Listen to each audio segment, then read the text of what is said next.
오늘 우리가 읽은 말씀은 하나님께서 아브라함을 부르신 말씀입니다. 1절을 보시면 하나님은 아브라함에게 말씀하십니다.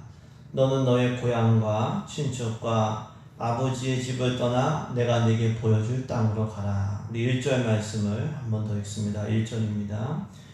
여호와께서 아브라함에게 이르시되 너는 너의 고향과 친척과 아버지의 집을 떠나 내가 네게 보여줄 땅으로 가라. 아멘. 하나님은 아브라함에게 세 가지를 떠나라고 하셨습니다. 고향과 또 친척과 아버지 집을 떠나라고 하셨습니다. 이 말씀은 우상의 땅을 떠나라는 말씀입니다. 과거의 삶, 세상에서의 삶을 떠나라는 말씀입니다. 그리고 내가 네게 보여줄 땅으로 가라고 하셨습니다. 그 말씀은 새로운 곳으로 가서 새로운 삶을 살라는 의미죠. 물론 아브라함에게 있어서 이 고향과 친척과 아버지의 집은 편하고 익숙하고 그리고 안전한 곳이었습니다. 하지만 새로운 곳에서 새로운 삶을 살기 위해서는 편하고 익숙하고 안전한 곳을 떠나야 했습니다. 이를 통해서 알 수 있는 것은 무엇입니까? 새로운 삶은 떠남에서 시작된다는 것입니다. 새로운 역사는 떠남에서 시작이 되는 거예요. 예수님께서 하늘 영광을 버리시고 이 땅에 오심으로 우리의 구원이 시작이 되었어요.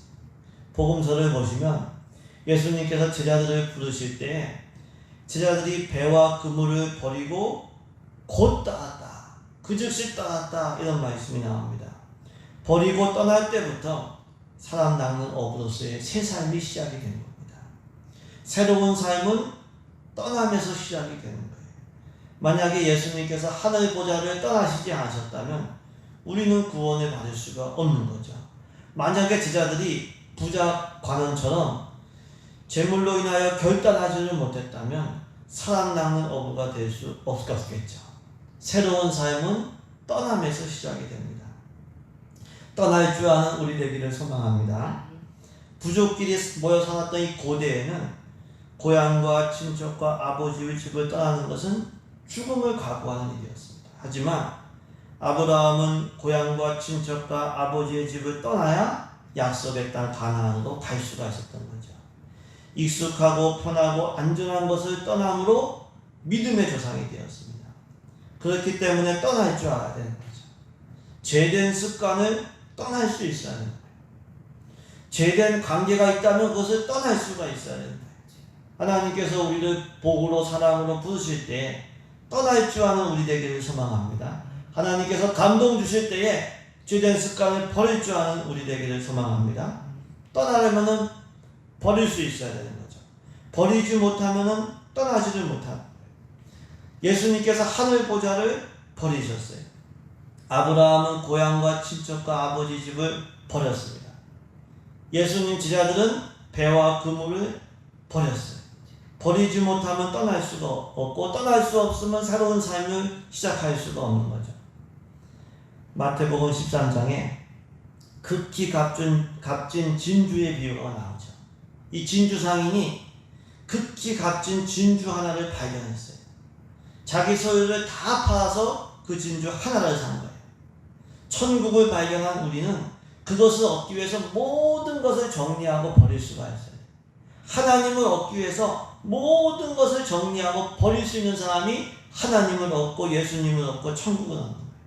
바울은 예수님을 얻기 위해서 모든 것을 해로운 것으로 배설물로 여겼다고 했어요. 바울이 유대 사회에서 큰 그러한 젊은 지도였지만 모든 것을 버린 겁니다. 가장 귀한 것을 얻기 위해서 귀한 것을 버릴 수 있어요. 최선을 얻기 위해서 차선을 버릴 수가 있어요.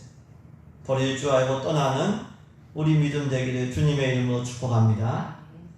이렇게 하나님은 아브라함에게 고향과 친척과 아버지의 집을 떠나서 내가 네게 보여줄 땅으로 가라. 그러시면서 주신 약속이 있었어요. 그것은 아브라함에게 큰 민족을 이루게 하시겠다. 복을 주셔서 내 이름을 창대하게 하겠다. 아브라함을 축복하는 자에게는 축복을 주시고 저주하는 자에게는 저주하신다, 보호하신다는 의미입니다. 그리고 땅의 모든 족속이 아브라함으로 말미암아 복을 얻을 것이다. 이렇게 약속을 주셨습니다. 우리 2절과 3절 말씀을 같이 읽습니다. 2절과 3절입니다. 내가 너로 큰 민족을 이루고 내게 복을 주어 내 이름을 창대하게 하리니 너는 복이 될지라. 너를 축복하는 자에게는 내가 복을 내리고 너를 저주하는 자에게는 내가 저주하리니 땅의 모든 족속이 너로 말미암아 복을 얻을 것이라 하시니라. 아멘. 하나님은 아브라함을 부르실 때 약속을 주셨어요. 꿈을 주셨어요. 근데 나중 보시면 그 약속을 다 이루어 주셨습니다. 가나안 땅을 아브라함 후손에게 주셨어요. 아브라함의 후손들이 큰 민족을 이루게 하셨어요. 아브라함의 이름을 창대하게 하셨습니다. 아브라함을 축복하는 자에게 복을 내리주시고 저주하는 자에게 저주를 내셨어요. 아브라함 편이 되어주신 겁니다. 아브라함 후손으로 오신 예수님을 구주로 믿는 자마다 구원을 얻게 하셨습니다. 이를 통해서 알 수 있는 것은 무엇입니까? 하나님은 약속을 주시고 그 약속을 이루신다고 하는 거예요. 우리의 구원도 마찬가지. 요한복음 3장 16절 하나님이 세상을 이처럼 사랑하사 독생자를 주셨으니 그를 믿는 자마다 멸망하지 않고 영생을 얻게 하려 하십니다. 믿으면 구원받는다. 물론 예수님을 믿는 우리 삶에는 여전히 어려운 문제들이 있습니다. 죄성이 우리를 집어삼키려고 해요. 때로는 몸과 마음도 아파요. 삶에 여러 문제들이 있고 때로는 우리도 실패하고 또 때로는 뼈아픈 실수도 합니다. 하지만 우리 안에 착한 일을 시작하신 하나님께서 구원을 이루어 가신다고 했어요. 하나님께서 약속을 주셨기 때문에 하나님께서 이루어 가셔요. 하나님께서 우리의 구원을 이루어 가십니다. 하나님을 신뢰하시길 바랍니다. 그리고 우리는 하나님께서 주신 이 약속과 감동을 이것을 소망하고 꿈꾸면서 살아야 돼요. 아브라함이 익숙하고 편안하고 안전한 곳을 따라서 가나안 땅으로 갔을 때 뭘 소망했을까요? 하나님의 약속을 소망했어요. 이 약속을 따라가면 주님이 큰 민족을 이루고 후손들을 축복하셔서 큰 민족을 이루고 내 이름을 창대케 하시고 나를 보호하시고 내 편 들어주시고 모든 민족을 복주는 통로로 나를 사용하실 거야. 그것을 꿈꿨을 거예요.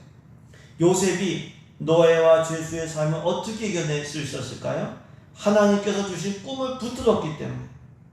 그 꿈을 붙들었기 때문에 고난을 이기고 유혹에 타협하지 않아요. 우리도 하나님께서 주신 감동이 있고 하나님께서 주신 은혜가 있고 하나님께서 주신 약속이 있을 거예요. 그 말씀을 약속을 붙들고 소망하며 살아가는 우리 되어야 될 줄로 믿습니다. 꿈을 꿔야 돼요. 그걸 소망해야 돼요. 아브라함을 사랑하시고 부르시고 복을 주신 하나님께서 우리를 사랑하시고 우리를 인도하시고 우리에게 복을 주심을 믿습니다. 우리를 사랑하시는 하나님은 우리로 하여금 큰 민족을 이루게 하실 거예요. 우리를 사랑하시는 하나님은 우리에게 복을 주셔서 우리의 이름을 창대케 하실 거예요.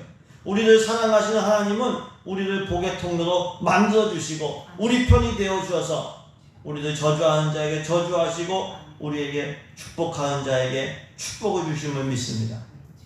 아브라함만 사랑하신 게 아니라 우리를 사랑하셔. 아브라함만 부르신 게 아니라 우리를 부르셔요. 아브라함에게만 복을 약속하신 것이 아니라 우리에게도 복을 약속하셨어요. 그 약속을 소망하면서 그 약속을 꿈꾸면서 나아가시길 주님의 이름으로 축복합니다. 더 나아가서 우리 역시 하나님의 약속을 받기에 합당한 사람들이 되어야 돼요. 왜? 하나님께서 약속을 주신 이후에 금방 그 약속을 이루시지 않을까? 그것은 약속이 이루어지기까지 우리가 할 일이 있기 때문에 우리는 하나님의 약속을 받기에 합당한 그릇이 돼야 돼요. 디모데후서 2장 21절에 누구든지 이런 것에서 자기를 깨끗하게 하면 귀히 쓰는 그릇이 되어서 거룩하고 주인의 쓰심에 합당하며 모든 선한 일에 준비함이 되라고 말씀하셨어요. 하나님의 약속을 받기에 합당한 그릇이 되도록 거룩하고 능력 있는 그릇이 되도록 오늘도 믿음의 경주 달려가시길 주의 이름으로 축복합니다. 우리가 준비하면 준비됨이 되면 하나님께서 사용하시고 약속을 이루시고 복을 주실 줄로 믿습니다. 이처럼 하나님은 아브라함을 부르실 때 약속을 주셨어요. 아브라함은 그 약속을 붙들고 순종합니다. 4절을 보시면 아브라함이 여호와의 말씀을 따라갔다고 했어요. 하나님의 말씀을 따라서 고향과 친척과 아버지의 집을 떠나 가나안 땅으로 간 거예요. 그때의 나이가 75세였더라. 우리 4절과 5절 말씀을 같이 읽습니다. 4절과 5절 말씀입니다. 이에 아브라함이 여호와의 말씀을 따라갔고 롯도 그와 함께 갔으며 아브라함이 하란을 떠날 때에 75세였더라. 아브라함이 그의 아내 사레와 조카 롯과 하란에서 모은 모든 소유와 얻은 사람들을 이끌고 가나안 땅으로 가려고 떠나서 마침내 가나안 땅에 들어갔더라. 아멘. 이처럼 아브라함은 아내 사레와 조카 롯과 하란에서 모은 모든 그러한 소유와 얻은 사람들을 이끌고 가나안 땅으로 간 거예요. 여호와의 말씀, 하나님의 말씀을 따라갔고, 하나님 말씀을 듣기만 한 게 아니에요. 약속을 듣기만 한 게 아니에요. 여호와의 말씀을 따라갔고 들은 말씀대로 행한 거예요. 그것도 자기의 모든 것을 다 걸고 재산도 사람도 가족도 다 걸고 하나님 말씀을 붙들고 간 거예요. 이를 통해서 알 수 있는 것은 믿음은 순종이라고 하는 거예요. 믿음은 하나님의 말씀대로 행하는 거예요. 히브리서 2장은 말씀합니다. 내 형제들아 만일 사람이 믿음이 있노라 하고 행함이 없으면 무슨 유익이 있겠느냐. 그 믿음이 능히 자기를 구원하겠느냐. 행함이 없는 믿음은 그 자체가 죽은 것입니다. 순종이 없는 믿음은 그건 죽은 믿음. 그 믿음으로는 구원받을 수가 없다고 했어요. 그래서 우리는 알고만 있지 말고 행해야 되고 듣고만 있지 말고 순종해야 돼요. 야고보서 2장 19절에 내가 하나님은 한 분이신 줄을 믿느냐 잘하는도다 귀신들도 믿고 떠드느니라. 아무리 알고 떠들어도 순종하지 않으면 그건 귀신의 믿음이에요. 아무리 알고 있어도 한 귀로 듣고 한 귀로 흘리면 나한테 아무 유익을 줄 수가 없어요. 아는 믿음이 아니라 순종하는 믿음 되기를 주님의 이름으로 축복합니다. 순종하려면 어떻게 해야 될까요? 순종하려면 결단해야 돼요. 의지적인 부분이 들어갑니다. 아브라함이 하나님 말씀을 듣고 순종했을 때 어떻게 했을까? 거기도 그 아브라함도 결단했어요. 왜? 이 고향과 친척과 아버지 집을 떠나는 게 쉬운 일이 아니거든. 고민했을 거예요. 75세의 나이인데도 하나님의 말씀을 붙들고 결단을 했기 때문에 그것이 가능한 거예요. 여호수아는 고별설교에서 너희가 섬길 자를 오늘 택하라 그랬어요. 하나님을 섬길 것과 하나님께 순종할 것을 오늘 결단하시길 바랍니다. 오늘 결단해요. 하나님의 사랑으로 난 사랑하면서 용서하면서 살 것을 오늘 결단해요. 하나님의 뜻대로 내가 거룩하고 복되게 믿음으로 소망하면서 꿈꾸며 살 것을 오늘 결단해요. 결단은 내일로 미루지 말고 오늘 결단하시길 주님의 이름으로 축복합니다.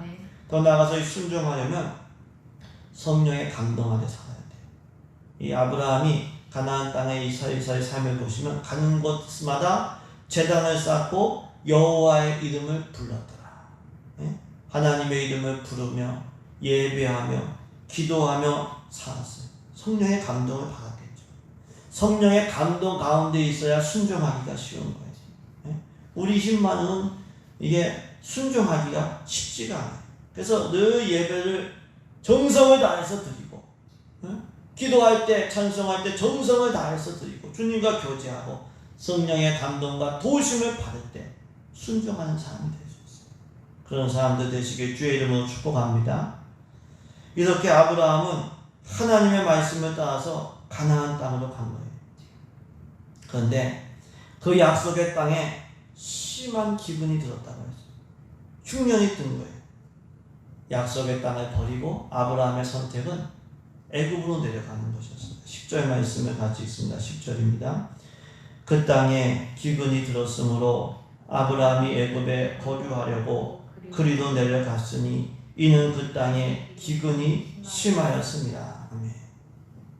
아브라함은 심한 흉년과 기근으로 인하여 약속의 땅 가나안을 버리고 애굽으로 내려갔어요. 이후의 말씀을 읽어보시면 애굽으로 내려가면서 사람들이 자기에게 해코지할 것을 이렇게 염려했기 때문에 아내를 누이 동생이라고 이렇게 속입니다. 같이 거짓말을 한 거예요. 아내가 너무 아름다우니까 자기는 죽임당하고 아내만 살 것 같으니까 이렇게 거짓말을 한 거예요. 거짓말로 목숨은 건졌는데 아내가 애굽 왕의 아내가 된 거예요. 빼앗기게 된 거예요. 거짓말을 하다가 문제가 더 복잡해지고 더 큰 위기를 만든 거예요. 나중에는 물론 하나님께서 간섭하시고 모든 게 회복이 되었지만 심한 기근을 피해서 약속의 땅을 버리고 애굽으로 내려가는 것은 처음부터 잘못된 선택이었어요. 이를 통해서 알 수 있는 것은요, 어려움은 피한다고 해결되는 게 아니에요. 어려움은 피한다고 해결되지 않아요. 만일 예수님께서 고난의 십자가를 피하셨다, 우리는 구원받을 수 없는 거예요. 만약에 전도자들이 선교의 고난을 외면했다, 우리는 하나님의 사랑을 들을 수가 없었을 거예요. 어려움을 피하면 안 돼. 어려움을 연단의 기회로 삼아야 돼. 어려움이 오면 내가 단련될 기회구나. 내가 더 커질 기회구나. 내 그릇이 강해질 기회구나. 이렇게 삼아야 돼. 로마서 5장에 환난 중에도 즐거워한다고 했어요. 왜 환난 중에 즐거워할까요? 환난은 인내를 만들어내고, 인내는 연단이 되고, 연단은 소망을 이루기 때문에. 아브라함이 심한 이 기근을 믿음의 연단으로 삼았다면 훨씬 더 크고 강한 믿음이 되었을 거예요. 우리가 어려움이 왔을 때 짜증내거나 피하지 말고 하나님께서 나를 연단시키는구나, 연단의 기회로 삼는 지혜가 있기를 소망합니다. 또 어려움이 올 때마다 우리는 이것을 기도의 기회로 삼아야 돼요. 하나님 만날 기회로 삼아야 돼요. 시편 50편 15절에 환난 날에 나를 부르라. 내가 너를 건지이니 내가 나를 영화롭게 하리로다. 환난 날은 기도하라고 주신 날, 기도의 날이에요. 기도하면 우리를 사랑하시는 주님께서 우리를 건져주신다고 했어요. 그러면 주님께 영광 돌릴 수 있어요. 오히려 환난이 영광을 돌리는 기회가 됩니다. 예수님께서 십자가 고난을 앞에 두시고 땀이 땀방울이 되도록 기도하셨어요. 기도할 때 하나님께서 도와주시고 힘을 주시고 지혜를 주십니다. 어려움을 피하려고만 하지 말고 기도로 극복해 나가는 그러한 믿음의 능력이 있기를 주님의 이름으로 축복합니다.